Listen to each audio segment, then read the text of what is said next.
Hey guys, creating the single selection radio button has been always overwhelming for the beginners, but don't worry, today we're going to make it pretty simple and very easy to create a single selection radio button inside Figma. So without any further ado, let's start with it. Well, before that, make sure you already subscribe to the channel, hit that bell icon next to it, because if you're not doing that, then you're going to miss all the notifications for all our upcoming uploads.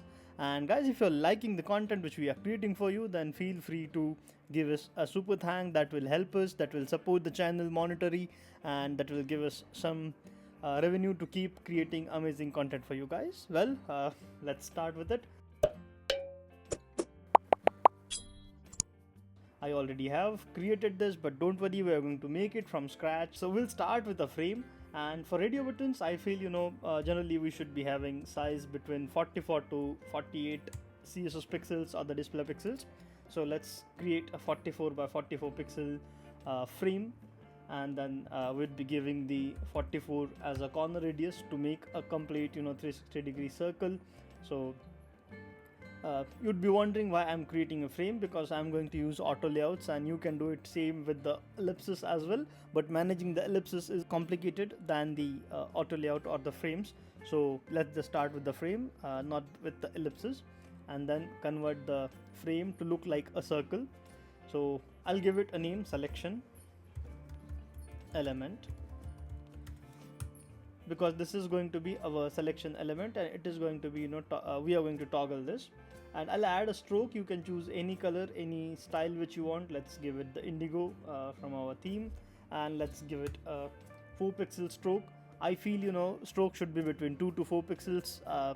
It should not be 1, because that feels too thin to me, but it's your choice. It's completely depending on your design style, design system. Now let's add the label, because label is also needed for the radio buttons. We cannot have only circles, right? So let's add a label.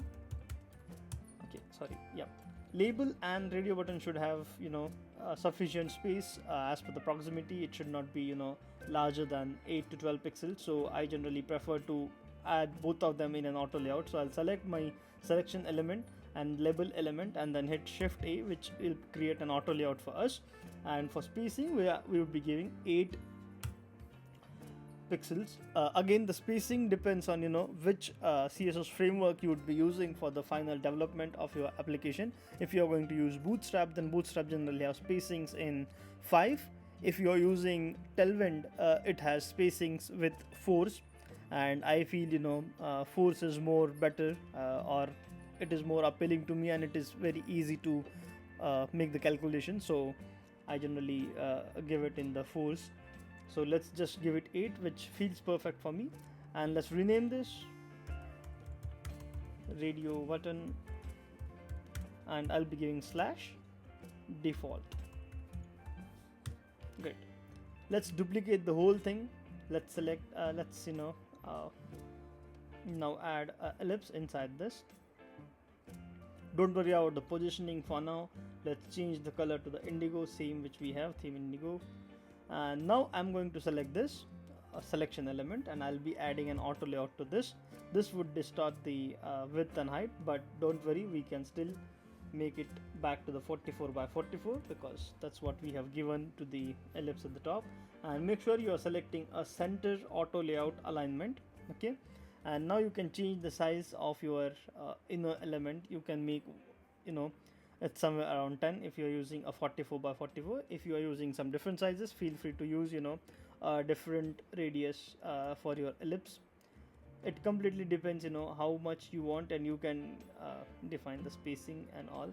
So I feel let's make it 28 by 28, which is yeah, I guess from our original example it is somewhere around the same. So yeah, no worries. Now we have to make a component out of it, but before that, let me rename this radio button selected. Okay, and now as we have two different groups or two different frames, and to create one component out of them, I'll be selecting both of them.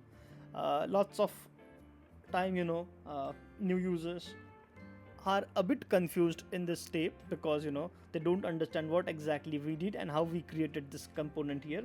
So make sure you select both of them, both parent frames, not the individuals elements in the frame, select both radio button slash default and radio button slash selected, and then go to this create component button. Don't click on create component, click on the arrow next to it. Here you can see all other options to create component, and now here you can find create component set. Don't click on create multiple component, that will create multiple components of the radio button slash default, radio button slash selected, and now we would be creating a component set. Now I would tell you the logic of renaming the component or renaming the layers as we did. So whatever we have given name before the slash is the name of our component, and everything which we have defined after the slash is the name of the property. So now you can see we have a property one which has state default, and then which have like the second is selected. So this is what we have given in the name of the frame. So Figma have automatically created variant property for us, and it has given the name default and selected. You can change the property one, like you can rename it whatever you want. So let's say state. It is not required, guys, it is just for organizing your Figma file. Now we have created a radio button, but now we need to create a radio group. But before that, make sure we create a text property as well, and I'll tell you why we need a text property. Because when we'd be creating a radio group, we'd be using same radio button component for multiple times, and if we don't assign a text property, then it is a bit difficult to manage the labels in both states of the radio button. So basically what I'm trying to tell is, let's say we have 3 radio buttons in a group, and if one of them is selected, but in case if I change the label for the default, okay, and when I change the state to the selected, it sometimes preserve the label and sometimes it doesn't preserve the label in prototype. So to make sure that Figma always preserve the label which we want to give, we should always be creating a text property for the component. And to create a text property, it is pretty simple. So let's select both of them, the both text layers from both instances, both variants from the default and selected, and then go to this create property or variable, and click on this plus. Here we can give a name to the property, label. Make sure you have selected property, not variable, because variable is a completely different thing and we don't want to do variables for now. We should be doing it with the label, and name is what is the name of the property, and value is what do we want inside the radio button. So let's create a label property, and it will automatically assign that property to our label. Now when I try to use this radio button, you can see in the properties panel I have a property called label, and I can change it whatever I want. And this makes sure even if I change the state to any other state, it always take the label value from here and not something which we already have defined in the root component. Okay, so let me just delete that. Well, we could have keep it, no worries. Now let's create a radio group component. So I'll duplicate this, and again I have seen a lot of comments on the channel where people are quite confused what exactly we are doing when we are using the instances of the component. So basically what you have to do, you can simply copy this and paste it, or you can use your alt or option button. So that basically creates a duplicate layer. Just drag and drop outside the frame. So that basically creates a duplicate or an instance of this component. So whenever we make any changes in the component, all the changes are automatically reflected in all our variants. So now let's create 3 radio buttons in a group. We can do more than 3 or less than 3, but let's do it 3. That could be a good starting point.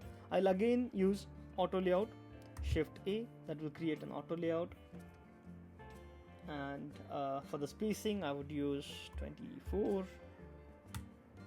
Okay, well, I'm not sure if you're aware of the new AI features of the Figma, but you can again use the Figma AI to replace the content in the auto layout. So you can just go to this and you can replace content, but for the 3 buttons I don't think we need the AI to replace the content. Now I'll just give it a name, radio group, and then again I'll be using same thing, option 1, option 2, option 3. So this way basically we'd be creating 3 duplicate copies of this row where we'd be using it for the different options, right? And now I'll select first of the first row, second of the second row, and third of the third row, and change the state to selected. So this way we have option 1 selected in the first group, we have option 2 selected in the second group, we have option 3 selected in the third group. Okay, now before we create a component from this, let's just give the labels, or we can do it later as well, or we can do it at any point of time. So I'll select first 3, I'll give it a label, let's say option 1. For the second group, I'll select all of the seconds from the all 3 radio groups and give it option 2.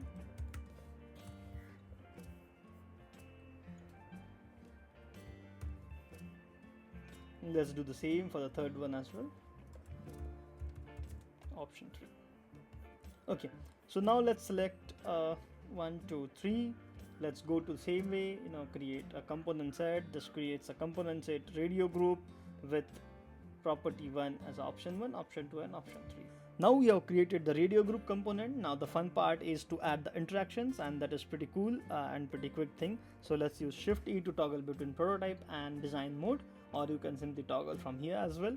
So select option 2, link it to the option 2, select option 3, link it to the option 3. Same way, select option 1 in the second and third and link it to the option 1, option 2 to the option 2, and we only have this option 3 to the option 3. So now just make sure that all the correct options are correctly linked with specific properties. So option 2 is connected to option 2, option 3 is connected to option 3, option 1 is connected to option 1. And in the same group where option 1 is there, we don't need any link, so we can just ignore it. Same way for the option 2 and same way for the option 3. Okay, now we have created the interactions. Now time is to test these interactions. Let's create a quick test frame, drag and drop the first variant of the radio group component on the test frame and preview this. You can see all options are linked properly and working as expected as a single radio button, a single selection radio button. If you want to use this in the multiple form elements, or in the multiple as a multiple instance in the same frame, you can do it. So just to give it, let's say question 1,